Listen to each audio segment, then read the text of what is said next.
We now know from the blog post that the San Francisco Federal Reserve that Americans have finally depleted their COVID-era stimulus from their savings accounts. Not only that, but we know the economy is struggling all across the board with the unaffordability of life's necessities.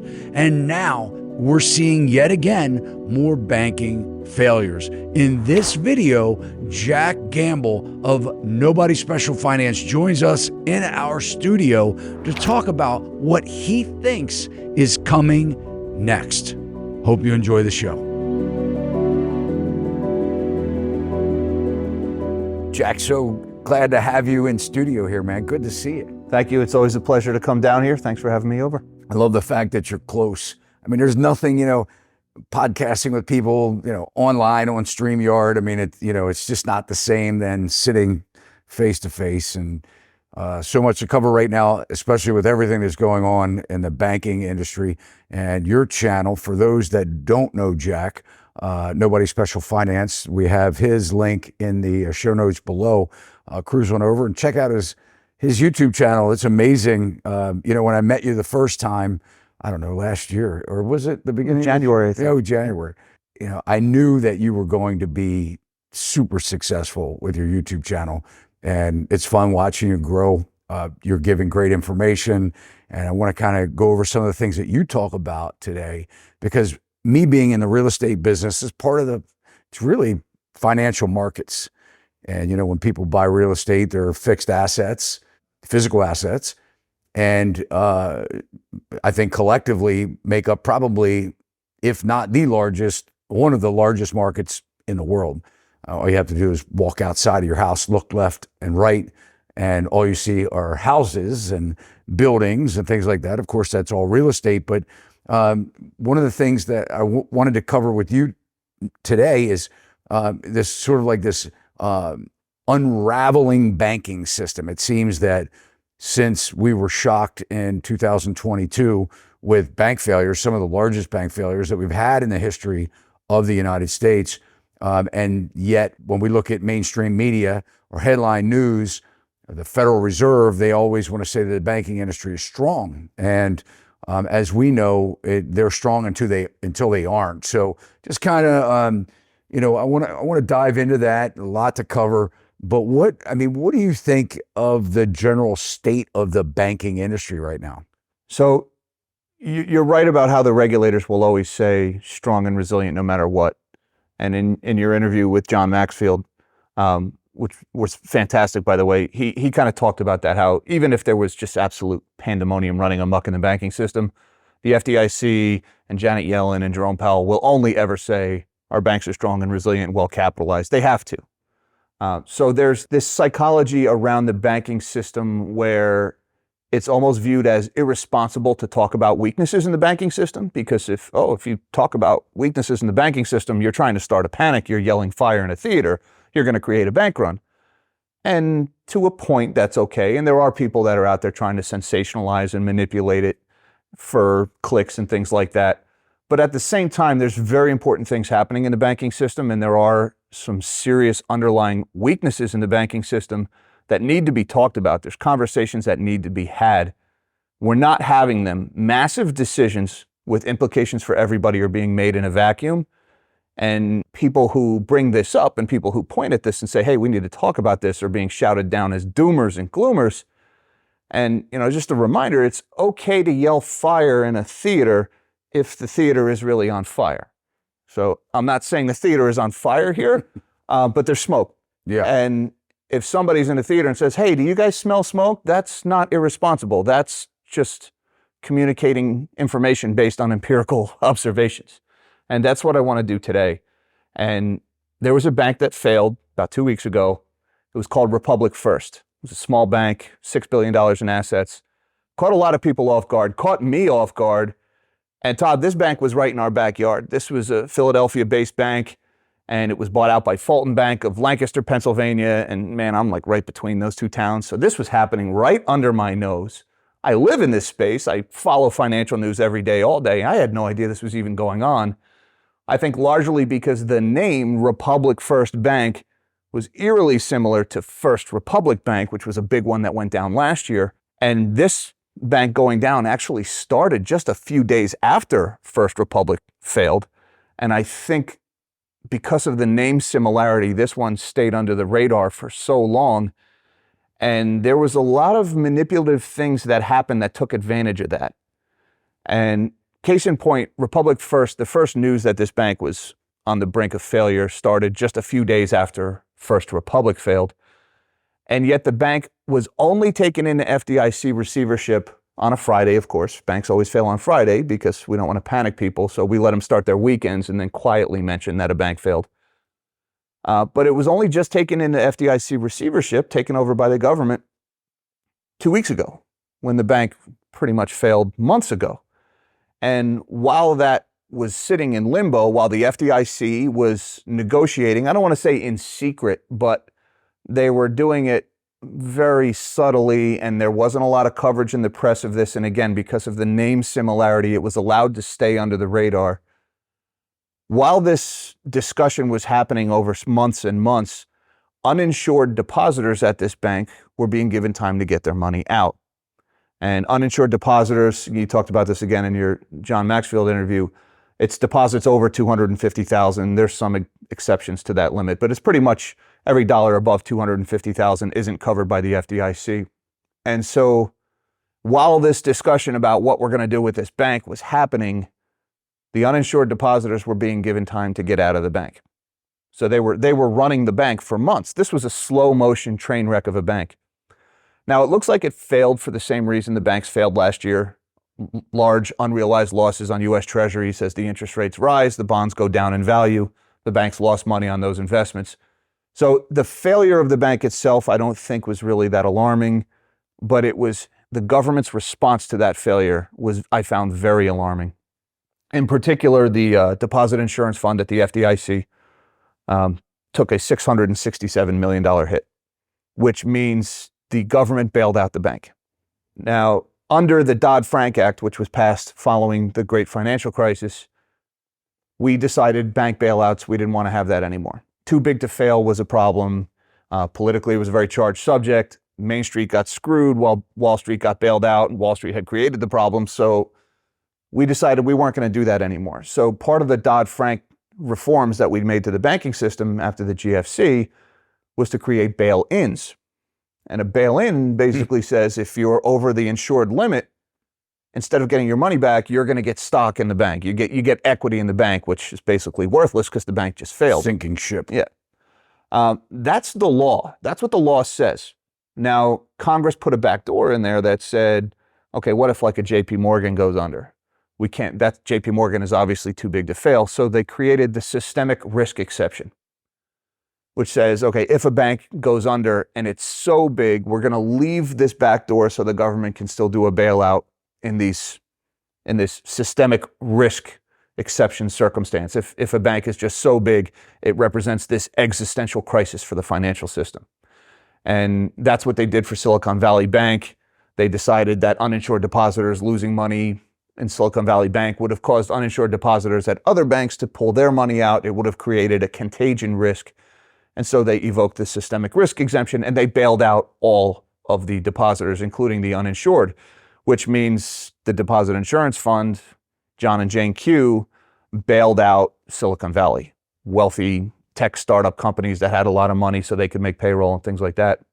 So that started under Silicon Valley Bank.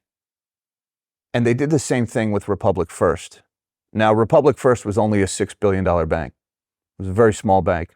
And they bailed out the uninsured depositors again, which means they invoked the systemic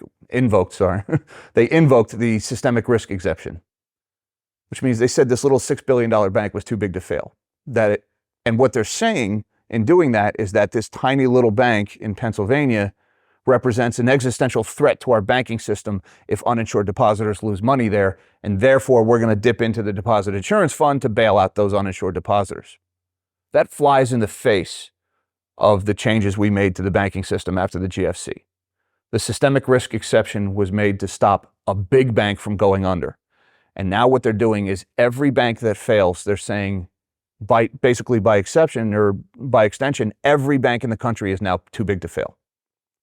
Which means if we let any depositors lose any money anywhere in our banking system, that represents an existential threat, and therefore our banking system is really hanging on by a thread, isn't it? If a little bitty $6 billion bank is too big to fail, then we have much bigger problems than that little $6 billion bank.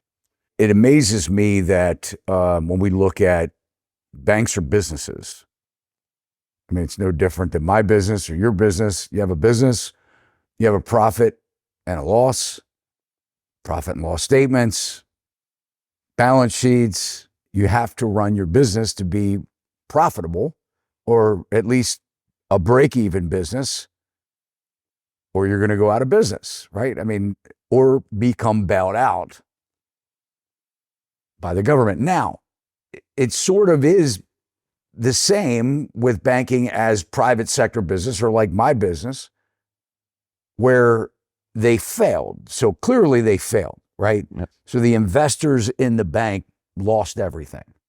Shareholders, right? Employees, if they were banking on any kind of pension. I mean, if they're not picked up by Fulton, if they get let go as a result of the takeover. I mean, you look at banks, I mean, or any business, as they take another business over, they just push more work on their existing employees and then let people go. So, I mean, as a result, there's probably will be a lot of job loss with this too. But it amazes me. So when you say that the FDIC took a hit for $667 million, that's the total with the insured 200 up to 250 and then the overage. So covering all the deposits, it's costing the FDIC $667 million to bail this $6 billion bank depositors out. Not bail the bank out, but bailing out the depositors. Correct. The investors are wiped out. This is a publicly traded company. It was a penny stock by the time it failed. So, Okay. Yeah, they lost. If you were a shareholder in this bank, you lost everything. You lost everything. Yeah. What do you think that represents as far as other banks? So here's the real problem here. Besides the moral hazard, right? The bank screwed up and they didn't take the hit. Nobody took the hit for screwing up this bank. The loss was socialized.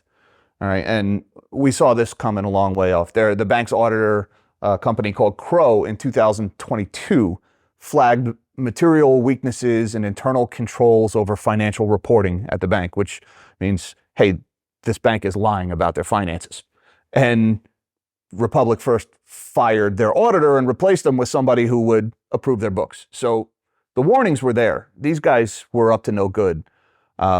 They were playing games. Their auditor flagged it. They fired the auditor. Nothing happened. They got away with that. And then at the end of the day, they got bailed out. So the moral hazard is alive and well. That's besides the whole point. But the real worry for me is the deposit insurance fund, the FDIC's money that guarantees our money, right? The average middle class person who doesn't have $1 million in the bank, he's covered up to $250,000. That is really a psychological reassurance. It's not mathematically sound. There's in the deposit insurance fund somewhere around $121 billion. And that $121 billion is made up of fees that all the member banks have paid into it. That $121 billion is guaranteeing about $10 trillion in insured deposits. So 100-to-1 leverage here. Now, what the FDIC has done by basically guaranteeing all uninsured deposits without any act of Congress or any judicial review or anything, they have changed the law through their actions. That's an important thing. No debate in Congress. The voters didn't get a say. Our elected representatives didn't get a say. Just through their action, they threw out the Dodd-Frank Act. This is Janet Yellen. No, this is the FDIC has done this. I forget the name of the individual at the top, but I believe the Department of the Treasury has sway at the FDIC. So ultimately, it's the politicians who are making this call here. But they have basically extended that protection, that $121 billion, which is already guaranteeing $10 trillion of insured deposits. Now they're saying we're going to guarantee an additional $7.5 trillion of uninsured deposits. So the workload of that $121 billion has nearly doubled without any discussion, without any debate.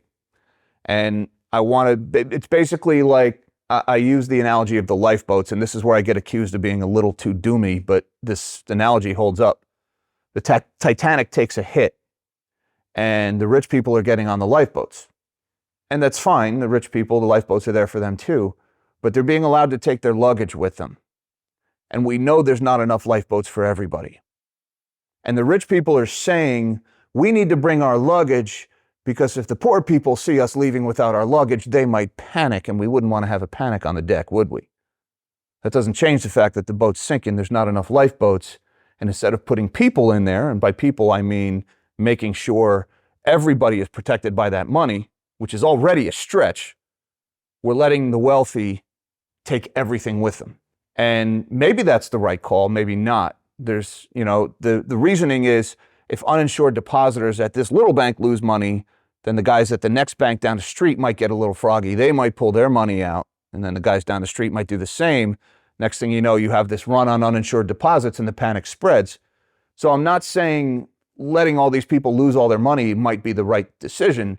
Maybe it is, maybe it isn't. We're not even having the conversation. We're not even acknowledging that this problem is there. We're reassuring everybody everything is fine, and we're abusing that money in the deposit insurance fund that's already overworked.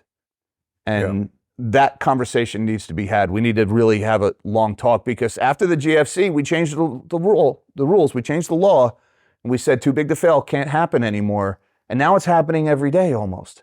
Every bank that goes down is being just rubber stamped too big to fail.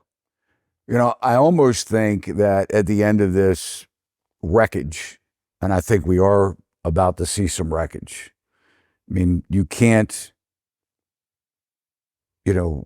put so much dollars into the economy. I mean, you're basically devaluing the dollar, and with inflation.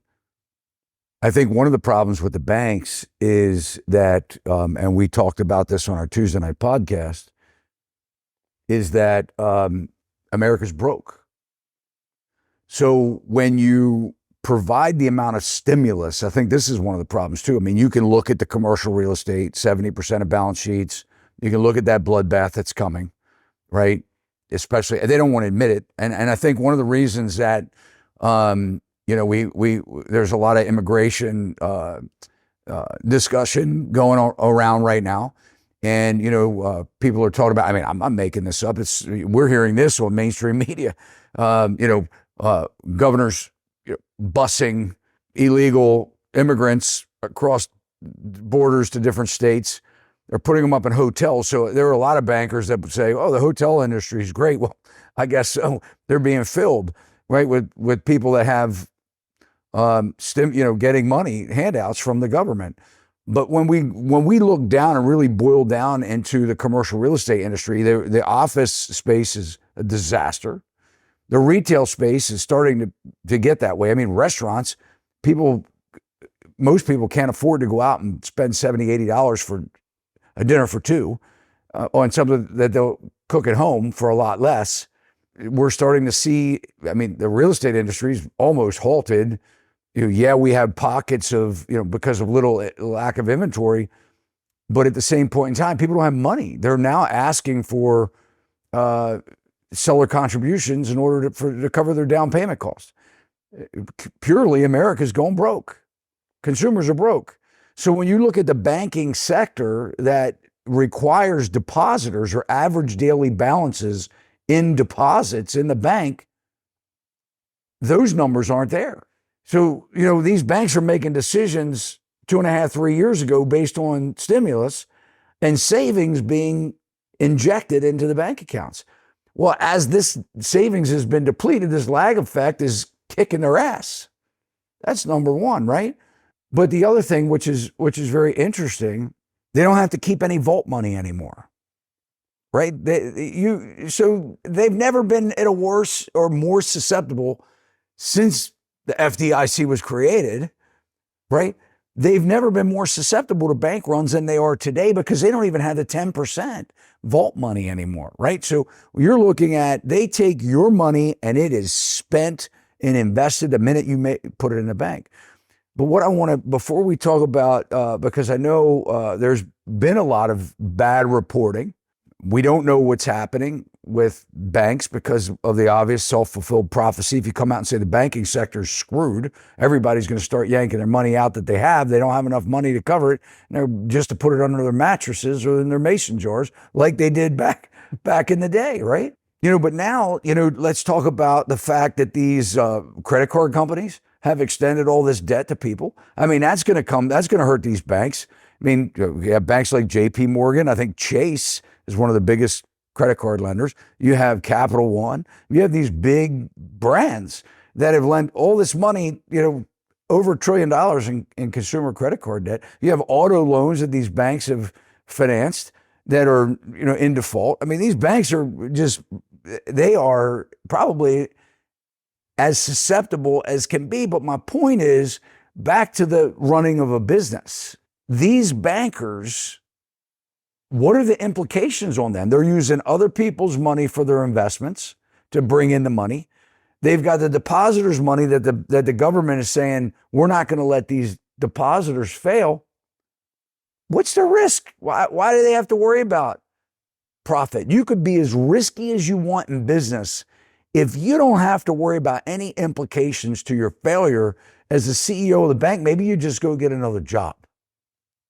What are the implications of it? Are they going to go through bankruptcy court and be drugged? No, their attorneys are going to handle all that. Right? So what are these bankers? What implications do they have? Well, it's a learned behavior, right? What implications were there in 2008? Plenty of people lost a lot of money, but the people who made the reckless decisions, generous bonuses, left the bank that went under, were very quickly hired up by some other bank or as a lobbyist or who knows what. So, that ties back into the moral hazard when you're taking other people's money and investing it, but you have no responsibility for any of the risk, but you share in a potential gain. That's a moral hazard. You're not shouldering any of the risk, but you're pocketing some of the gains. Actually, you're socializing the risks, because when you fail, the taxpayer or the deposit insurance fund comes in and picks up the slack. Now, you mentioned a lot of this consumer credit. It's very important to remember one man's debt is another man's asset.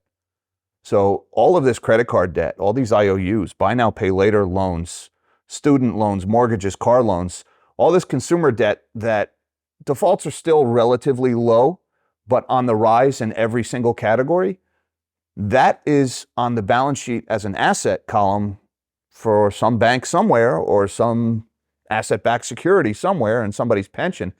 So as consumers borrow money that they have no plan to pay back, which I know a lot of people are out there doing that, notably a lot of young folks are doing that right now. There's this trend of financial nihilism that's going on. All that money that's not going to get paid back is right now viewed as an asset for these banks. And when those assets turn out not to be worth anything, well, the bank still has the liabilities. They still owe the depositors money.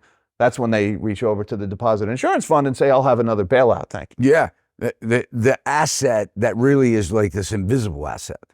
It would be like me drawing you a picture of a house and telling you that you have a house, but you can't live in it. I owe you a house.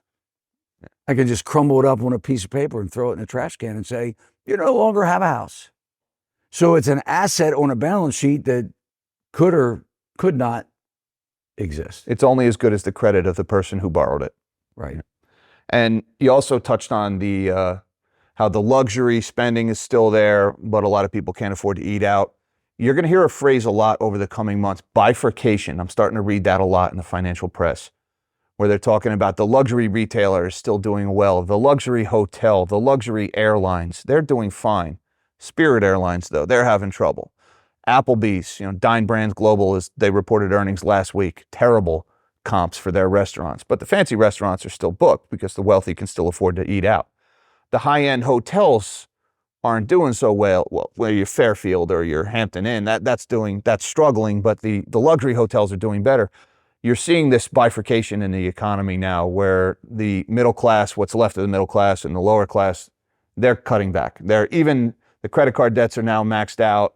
Buy now, pay later is a bridge some are still leaning on, but you're already starting to see that. And it's so perfectly illustrated at New York Community Bank is, I think, a great place where the inflation and the moral hazard and the fact that the consumers and the poor are just so tapped out, that all comes together at New York Community Bank in this just modern finance mess that has been created there. And I think a lot of people are looking back on New York Community Bank as a disaster that was averted. You know, Steve Mnuchin came in, Donald Trump's former Treasury Secretary, with $1 billion lifeline for that bank. It was back in the beginning of April, end of March. And a lot of people said, okay, they got bailed out, they're fine. I don't think we've heard the last of that bank, because I think that's getting worse. Now, New York Community Bank was in big trouble. They lost some money on office loans, commercial real estate. You know, they had a lot of losses there, but the big losses at New York Community Bank is in rent-controlled buildings in New York City, multifamily residential rent-controlled housing projects, right? Place you never want to find yourself, just dirt poor conditions. The building owners in these rent-controlled apartments, there was a law was passed in 2019. I think it was probably passed with good intentions. We don't want people's rents to keep going up. We want to protect affordable housing for the poor. Who could be against affordable housing for the poor? But the sad fact is price controls usually lead to shortages, and housing is no different. So they placed these price controls and said, you can't raise the rent more than 2%, or they created this rent review board. So we need to approve the rental increases going forward. They got rid of what was called the vacancy bonus, where if a tenant moved out, you could renovate a dilapidated apartment and then raise the rent by up to 20% to recover the cost of renovations. New York threw that out with that 2019 rent law. So now all these landlords are in rundown buildings that they can't renovate because they can't pass on the cost of renovation to their tenants. They can't raise the rents. The loans on these buildings are coming due. The interest rates have quadrupled. So now their buildings are cash flow negative, and you know, these are non-recourse loans. They're just handing the keys back to the bank and walking away from the building. That's New York Community Bank. Now, that $1 billion that Steve Mnuchin pumped into the bank, I think a lot of that's gone already. You know, in their most recent quarter, they posted $800 million of defaults. That's just in one quarter. That was up 400% from just the fourth quarter. How big of a bank is New York Community Bank? I believe it's around 60 billion in assets. Don't quote me on that, but it's in that neighborhood. It's much bigger than a Republic First, but not as big as a Silicon Valley or a Signature. But it's very similar to Signature. When you're talking about financing multifamily buildings in New York City, I mean, you're talking billions and billions of dollars right there. You know, one of the other things that I'll throw in there that New York is doing is making these building owners retrofit all of their buildings to eliminate fossil fuels in the building. They're making them go to electric. And so they have to take all those gas boilers out, natural gas, if it's oil, all that has to be gone. I forget what the date is, but it's coming up. That's a big expense when you're already applying, rent control laws and preventing them from making any more money. And now you're going to tackle on millions of dollars in renovation costs.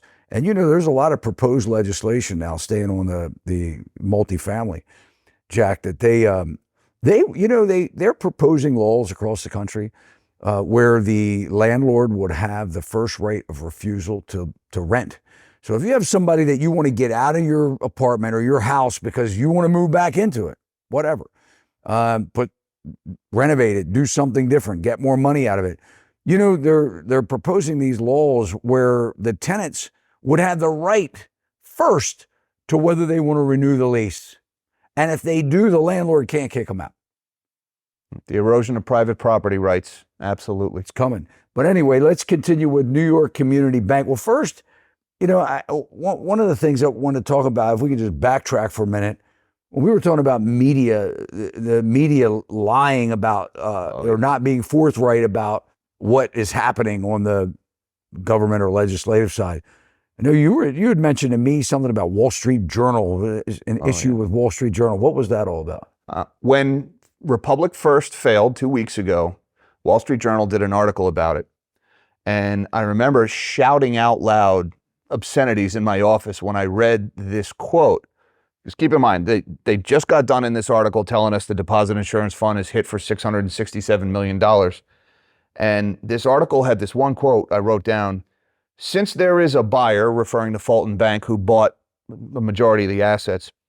For pennies, probably. they got a pretty good deal on it. Plus, I'm sure there was all kinds of guarantees and assurances made behind the scenes that we don't know about. But the Wall Street Journal saying, since there is a buyer, the government won't be left with the decision over whether to backstop deposits over the FDIC limit of $250,000 as it did with Silicon Valley and Signature. That is a materially, patently false statement. That's just flat out not true. The Deposit Insurance Fund took a $667 million hit and no uninsured depositors lost money. That means the government was left with the decision to backstop uninsured deposits, and they decided to. And this Wall Street Journal article had 3 different authors. All 3 of their names were in the byline there, so 3 different people put their reputations attached to this patently false statement. The Wall Street Journal outright lied about what happened at this bank. And I was blown away by this. This made it past editors, made it past reviews. They're cheerleading for the banking system. And it comes back to that way we started this video. They don't want to be dooming. They don't want to start a panic. And they're prioritizing guarantees of calm and reassurance. They're prioritizing that over informing the public the truth about what's going on in the banking system. They are failing in their mandate as the press, as the media. And they're doing it because, well, we can't let the plebs know how bad things are, then they might panic and things would get worse. That's not your decision to make. We make laws. We have a way we make laws. We made a law to prevent this kind of stuff from happening. We threw it out and you're lying about it. And the Wall Street Journal just goes to press with that. And I don't know of anybody on YouTube, Finance Press, Twitter, anywhere who called out the Wall Street Journal for bold-faced lying in this article about this. And it wasn't just a simple mistake. I can't believe 3 different authors in this article, plus the editors and the reviewers, none of them realized that was a false statement. That just seems unlikely to me. And they go on, the very following sentence, they said the long drawn-out failure also gave depositors more time to prepare as compared to the rapid collapse of last year. Well, they're right, but they forgot the word uninsured there. The long drawn-out failure gave the uninsured time to get in the lifeboats with their luggage and get out of that bank. All the while this was dragging out, interest rates were continuing to rise, which meant the losses at this bank were getting bigger and bigger. Well, they helped it collapse. Yeah, I mean, you could look at it that way. They gave them time to get out before they rang the bell. Which took the money out. And of course, they're going to collapse. It's a self-fulfilled prophecy. That almost seems like it should be some kind of like insider trading violation. It struck me as highly unethical. And the fact that that sentence followed a bold-faced lie really just made me... I wonder who the I'm very pessimistic by nature. You may have picked that up. I mean, it's part of my nuclear training. But I think anybody who would have read that, knowing what I knew. Journal banks. I wonder who advertises with Wall Street Journal's a subscription service, but there is a lot of cheerleading in the financial press, protecting the interests of the advertisers, protecting the interests of the wealthy, convincing retail investors to keep piling this in the stocks that are at bubble valuations. I see it all as very irresponsible, what's going on. Yeah, nobody called that out. Now, back onto the New York Community Bank subject, too, because that's another one that I don't think we're done with that bank. In their most recent quarters, their CEO said on the conference call that they were doing a deep dive into their loan books. The previous management also had that material weaknesses, i.e. they were liars. They all left. They got out in time. That nothing happened to them. They won't go to jail or be prosecuted for material weaknesses and internal controls, which means basically dirtbaggery, as I like to say it, simply put. They're doing this review, and in the first quarter, they took that $800 million loss because they reviewed some of their office loans. They reviewed about 1/3 of their commercial real estate book, which is about $48 billion in commercial real estate. 3/4 of their office loans were reviewed, and they set aside 10% of the value of those loans in case of defaults. Now, I've seen a lot of stories about defaults in commercial real estate, and the losses are way bigger than 10%. So right away, they're being, in my opinion, very non-conservative with their setting aside of money. They need to set aside more than they actually did. The losses are going to be a lot bigger than 10%. But the other thing is they only reviewed 250 out of their 4,322 multifamily loans. And the multifamily loans is what's sinking this bank. So they reviewed 250 out of 4,300, and they set aside $800 million and they took an $800 million loss in defaults, set aside about another $200 million for loss provisions based on what they reviewed. So they still have to review most of their loan book, which means they're going to be setting aside a lot more money for loan losses. There's going to be a lot more defaults. And they just lost $800 million and set aside another $200 million in loss provisions, which means that $1 billion that Steve Mnuchin and co. injected into the bank is pretty much already gone. And they've still got a lot of problems to sort through at that bank. And on top of that, sorry, I know I'm getting into a lot. Right now, there's a lot of debate in New York about the rent increase, the rent going up. There was an article in the New York Times 2 weeks ago. Rent Review Board approves rental increase for millions of New Yorkers. Right? So, oh my God, the poor, their rent is going up. And nobody wants to see the rent go up for the poor. But the fact is, if the rent doesn't go up, this bank is going to fail. And they only allowed the rent to go up 2 to 4.5% is the range they approved, the same amount as they approved last year, which means the cash flow of operations in these buildings is not going to improve. They haven't set aside enough money for losses. The $1 billion in rescue has largely been burned through already. And I think when the dust settles, you've got a lot of dilapidated buildings that need renovations. The owners can't renovate because they can't pass that cost on. They can only raise the rent 4.5%. They're already losing money. It's time to refinance that loan, hand the keys back to the bank and walk away. That's what a lot of these landlords are doing. So I think New York Community Bank, we're going to hear more from this bank in the future. It's interesting. It just makes me think about what some of the motives or intentions for government with the office problem that we are faced with right now. Back in, I think it was October 23, the Biden administration released a fact sheet on they were putting together all these programs. And by the way, for anybody that wants to hear our Tuesday night live with Jack, you can check that out on our channel. We talked a lot about the stimulus package through the pandemic and sort of what that represented as far as, or paved the way for more bailouts, really, or just funding of certain projects. But it makes me wonder when we talk about, 3/4 of the office loans were audited or scrutinized in some way or fashion. The Biden administration is planning and has programs in place already for the revitalizing these office buildings into multifamily buildings. Almost like ownership won't be, as someone in the real estate industry, we're shifting from the desire for home ownership to the desire to have more renters. So it's almost like we're planning for utilizing this glut of multifamily housing. Like, we already have a glut of multifamily housing, over 1 million units coming online in the next 12 to 18 months of construction that's already been started across the country. Now we're going to take these buildings and put money into them, which isn't going to be cheap, by the way. It's very expensive to retrofit an office building into apartments, right? So now we're going to take, so it's almost like, why are they focusing not on the multifamily housing that could collapse the bank with only, you said, 250 of the 4,322 multifamily loans being reviewed? It's almost like they don't even care about them, because there's going to be this push, I believe, to own nothing. And, a lot of people, the writing is on the wall. When you're looking at salaries that are not keeping up with asset prices, there's no magic here. We either have to have a massive asset price crash or correction, or we need to find apartments for people to live in. And I think that, that's the direction we're headed. It seems like the obvious solution, right? We've got a glut of office space, and demand for that office isn't coming back. Not with work from home.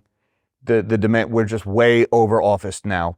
Everything changed with the vid, and we work differently now. Any company that doesn't offer work from home is not going to attract top talent because they're going to demand it.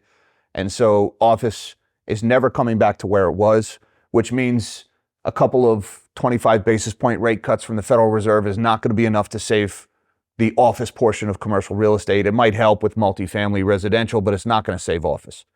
And so I get this on my channel a lot. Simple solution, just convert these office buildings into apartments. All right, so let's take a 25-story office tower and we're going to convert it into 400 apartments. All we need to do is add 400 kitchens. Well, how much is that going to cost? And how many bathrooms do we need to add?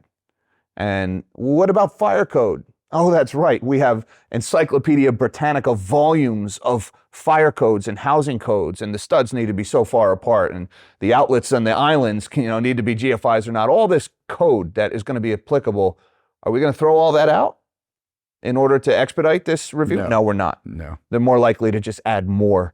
And as soon as I see one example of one of these office towers being successfully converted into multifamily residential and the building is actually cash flow positive and the investor actually sees a return, I will shout it from the highest mountaintop for all to hear. I have not seen one example of it. A lot of people are trying and nobody has pulled it off yet. So I can tell you, I have clients and friends that do a lot of this type of thing, converting, whether it's a small building into a multifamily or a big building. And I know someone who does this on very large scale. They buy the buildings, office buildings, they convert them. It costs about $135,000 to $165,000 per door. Most of them are doing, the bulk of the people that I know, one bedroom, mostly one bedroom, 1 or 2 bedroom apartments.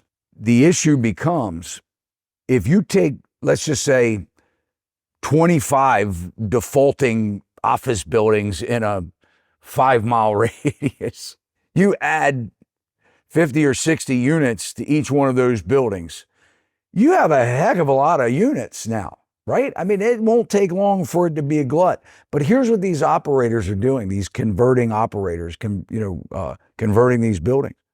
They're selling them as fast as they get them finished. Because any operator knows in the apartment space that reviews kill you in renting your apartments. Unless you're competing to be the cheapest apartment building out there, the first thing someone's doing when they're looking at your brand new building is seeing what other people say about living there.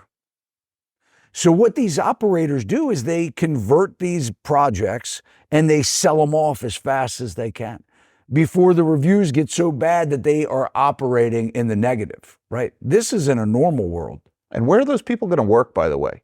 Now that all the offices on the street are gone and you're going to convert all these buildings into apartments and we're going to move people into these apartments, what are these people going to do for work?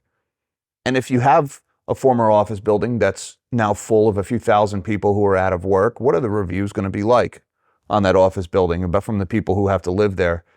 I just think we haven't really thought this through, and this office to residential conversion is grossly oversimplistic, and I think when it comes down to execution, it's not going to be a solution that arrives in time to save the pension funds and the asset managers who are invested in all the commercial mortgage-backed securities, the mortgage bonds that these buildings and the debt against them is currently residing in, or the small regional banks that are invested in them.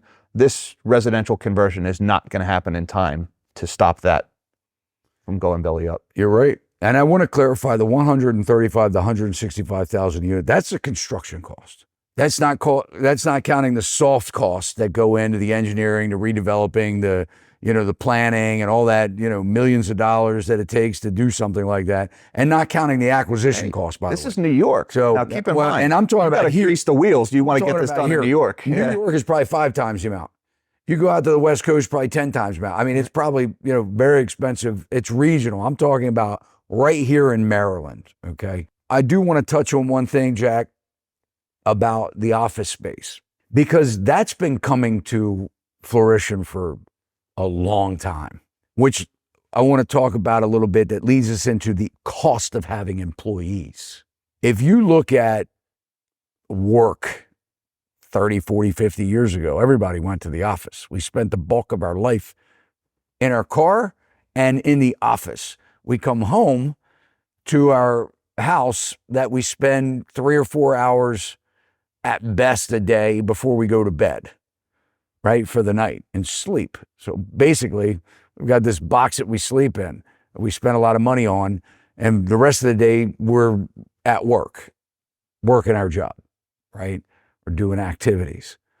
The rising cost to have employees has been eliminating a lot of the companies, small business. But the big businesses are realizing the writing on the wall that you are expensive as an employee. If I can get rid of you, I want to, right? If I can do the job with less people, I want to. This has been happening. This is why, and the rising healthcare costs in America, and all the other fees or regulations, right? HR, once you get to a certain size, right? That's why they want to reduce their sizes. But the interesting thing is this has been happening for years. Office space has been shrinking.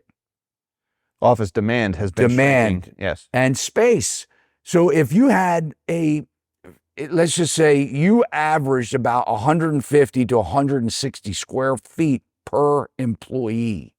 In the commercial real estate business, that's what I want to do. I want to find out, Jack, you need an office space. How many people do you have?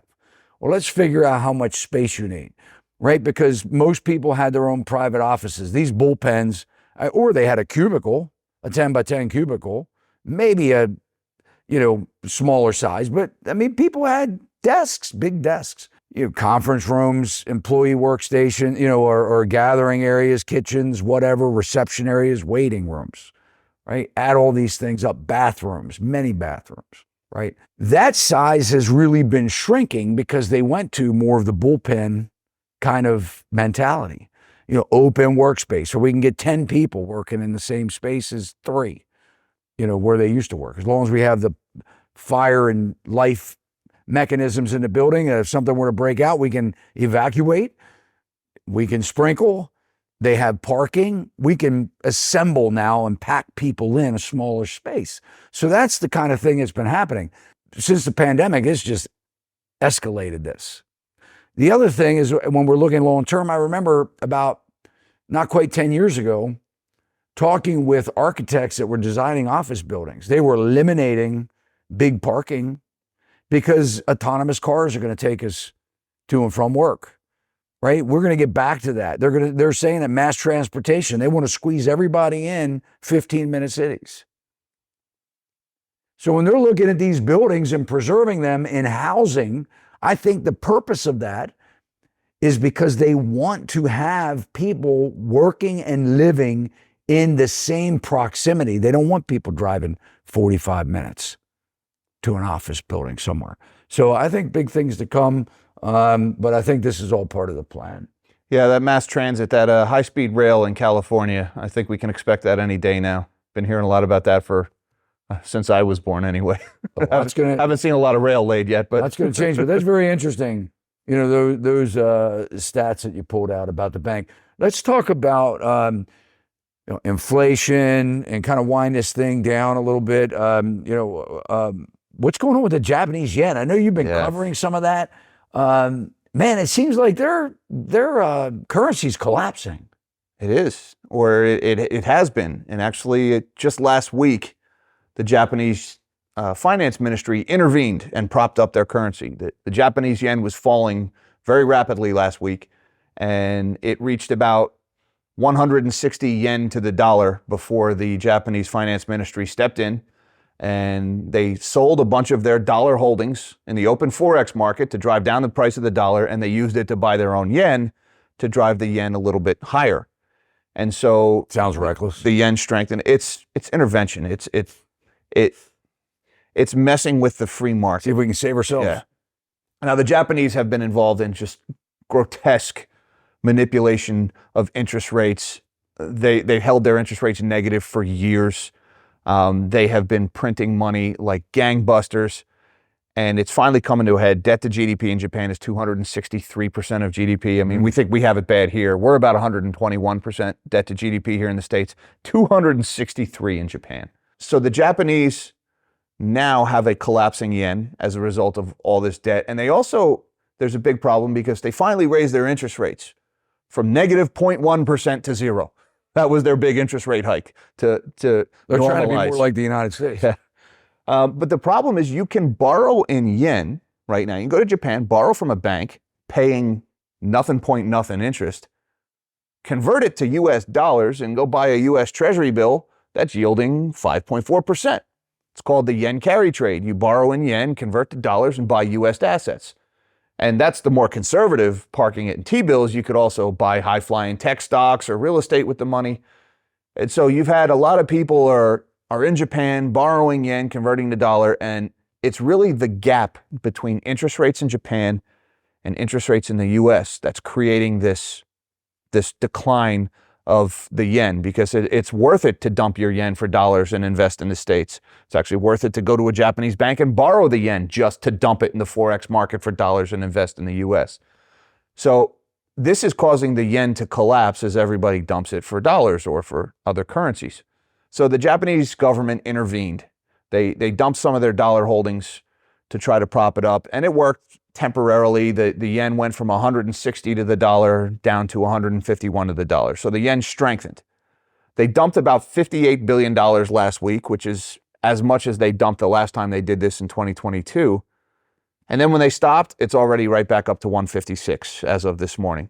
So they got a one-time strengthening of the yen, and it's already started to fall again because they're not addressing the underlying problem of the arbitrage gap between Japanese and US interest rates. And they can't close that gap because when you have 263% debt to GDP, you can't just raise interest rates to 5%. Now your government's insolvent. And at the same time, the alternative that the Japanese have is they could try to support their currency. The Japanese are actually the biggest holder of US government debt outside of the United States. The misnomer is that we owe all this money to China. We actually owe more to Japan than we owe to China. About 1.1 trillion the Japanese hold of US treasuries. So the Japanese have a huge war chest of dollars that they could dump in order to prop up their currency to stop this collapse. The problem is what happens when you sell US treasuries. You drive the price of those treasuries lower, you drive the interest rate higher. Well, what's the problem again with the Japanese currency is the gap between the interest rates. So if the Japanese government decides to start dumping their US government debt to get dollars to prop up their yen, they're going to drive the interest rate on that debt higher, which is going to make the reason the yen is collapsing even worse because it's going to drive US interest rates higher. Interesting. And Janet Yellen sure doesn't want them to do that because we're heading into an election year and higher interest rates is bad for our economy. And she's actually doing all this manipulative treasury buybacks to try to keep the long end of the yield curve lower right now. So Janet Yellen was actually out in the press last week while this intervention was going on in a very subtly worded dig at the Japanese. She said, we would expect any interventions to be limited and done in consultation, which means I don't want the Japanese doing this too much and they better warn me before they do it. And the press went to the Japanese finance minister, the guy's name, Masato Kanda, I think was his name, and he just basically said no comment. So things may not be quite so simpatico between the Japanese and the US treasuries right now. And there's one more wild card in this. And the reason why I mention this is because this could affect banks. If it sends US interest rates higher, it's going to make the problem at the banks, the reason the banks are failing, worse. So what's happening in Japan will affect our banking system. If it doesn't affect our banking system, there's one other way, and it's currency swaps, where the two central banks get together, and the Japanese central bank, the BOJ, they say, we're going to print yen and we're going to give them to the US Federal Reserve. And the Federal Reserve says, we're going to print dollars and give them to the Japanese, and we'll do it based on the Forex exchange. This happens off balance sheet, so it's not really tracked anywhere. And it's a way for the Japanese to get their hands on some dollars that they can use to dump in the open market and prop up the yen. The problem is that adds US dollars in circulation. That's expanding the money supply. Basically, the Fed would be bailing out Japan at the expense of more dollars in circulation. In other words, more inflation here in the States. So what's happening in Japan could make our bank situation worse, or it could make our inflation situation worse. The Japanese don't really have an easy out because their debt to GDP is so big, and they're trying to modernize their military. They're gearing up for World War III. The Japanese are fielding aircraft carriers for the first time since World War II now. They're calling it something different. They're calling them helicopter carriers or helicopter destroyers or something like that. They're basically small aircraft carriers, and our Marine Corps is training to land and take off F-35Bs on the deck of these things. It's all gearing up to fight the Chinese. When you're gearing up your military and your Navy, it's really hard to cut your federal government spending. And so they're not going to cut spending to address this problem. So what's happening in Japan is going to have spillover knock-on effects. And I think the most likely outcome, since our financial superiors choose to inflate every time the going gets tough, I think they're more likely to go that route of central bank currency swaps, which would make the inflation problem in the States worse. Yeah. They're not going to let Japan fail. It's the third biggest economy in the world. That doesn't happen in a vacuum, not without spilling over and everybody. Not with the amount of Americans that we have in Japan, too. I mean, it is a military complex for us, right? I mean, it's a... and it's the key link in that first island chain, which we use to geographically and militarily isolate China right now. So, it's a strategic ally for sure. Yeah, so it probably will have some, like you said, implications. I don't see... I mean, we can, talk about what could happen. I mean, Jack, we've been really wondering where this next massive downturn will show up first. I think we're starting to see it. We're seeing the government intervention. All, is so apparent from the money printing that was during the pandemic to now, bailouts and more, and sort of glossing over the reality of what's happening. I think that from a long-term play on this or standpoint, we just have to be prepared as Americans to get ourselves out of debt as much as we possibly can. Kind of control our spending. Don't buy things that we can't afford to buy. Get ourselves into a situation where we're not paying 5 times something for something by paying costly interest rates from credit cards and loans. So I think this is going to be a transition that will probably be very painful for a lot of consumers. So I think that the advice I have is, slow down. Slow down your spending. Slow down your desire to accrue more debt. Thoughts on that? Yeah, we're in a higher interest rate environment now, so debt is getting expensive, and our system is creating more and more ways for you to indenture yourself.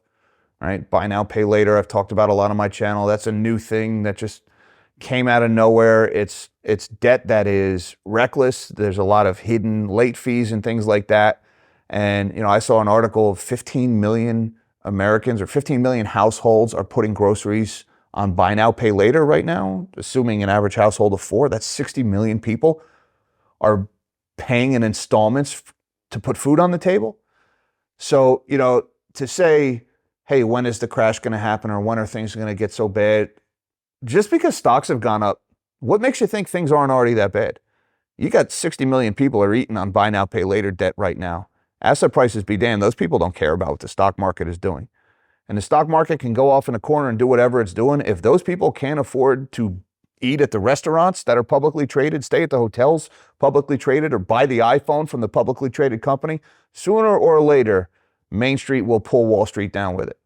And I think that's already happening. That bifurcation, there's that word again that you touched on before, that's going to catch up sooner or later. And I think the only reason it hasn't gotten that bad already is because we created this massive speculative bubble in AI mania that started in November of 2022. It very conveniently halted the stock market crash in 2022, this AI mania, which, it's this new exciting technology that has a lot of potential, but it hasn't created any meaningful business yet. There's just been a lot of investment in the chips and a lot of investment in these companies, but those companies have not yet put out products that are generating any kind of cash flow.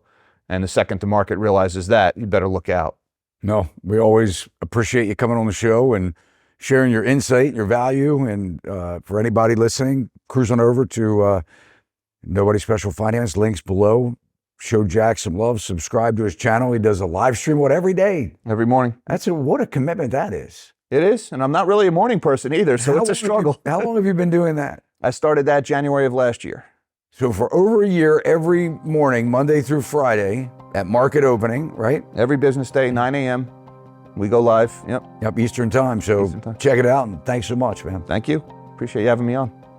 Boy, Jack puts it out there, doesn't he? If you like this video, you can let Jack and I both know you did by smashing that thumbs up. And if you haven't already subscribed to our channel, what are you waiting for? Let's go ahead and do that now. Hit that alert bell. You'll know every time we upload content just like this. One of the biggest compliments that you can do for all of us here at Sachs Realty is help us to get our channel out there to the eyes and ears of your family and friends. Share it today so we can build a bigger Sachs Realty community tomorrow. See you next time. Sachs Realty, Maryland broker number 607720, office number 443-318-4514, equal housing opportunity.